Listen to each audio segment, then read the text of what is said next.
The town I grew up in was a nice place to live. We had everything any normal town had, and we even had 2 malls.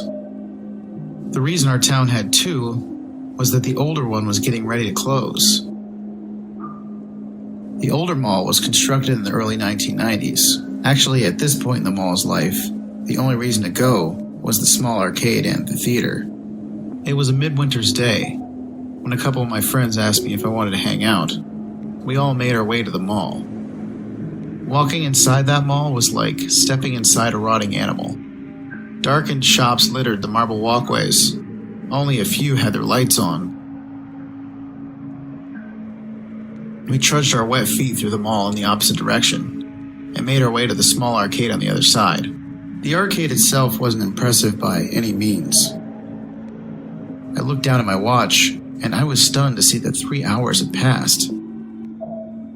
We made our way up the escalators towards the top level of the mall, where the theater was. It was like I was in a place that I shouldn't be.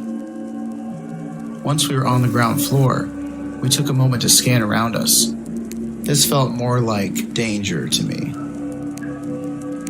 We began our trek through the abandoned part of the mall, 2 of my friends using their phones as flashlights. We took note of the shops that had been completely gutted. Shelves and debris were scattered in and out of the storefronts. Dismembered mannequin parts were strewn about on the floor. One of my friends picked up a mannequin hand and high-fived it before sending it flying further into the darkness ahead of us. We all laughed at one another before a new sound forced us to stop. It sounded like the cracking of gravel or glass. It was such a unique and distinct sound. I stared in shock. It was my friend. He wasn't facing me, but rather looking up at something. I shifted the light slightly and I saw something impossible.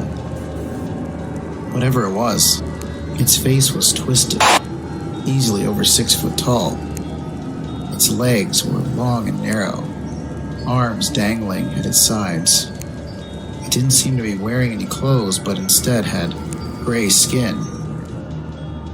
Just then, another one of my friends grabbed me by my shoulder, and I spun around and panicked, almost knocking him down, dropping the phone. He told me we needed to leave now, as I scrambled to pick the phone back up. When I turned, but my friend and the creature had vanished.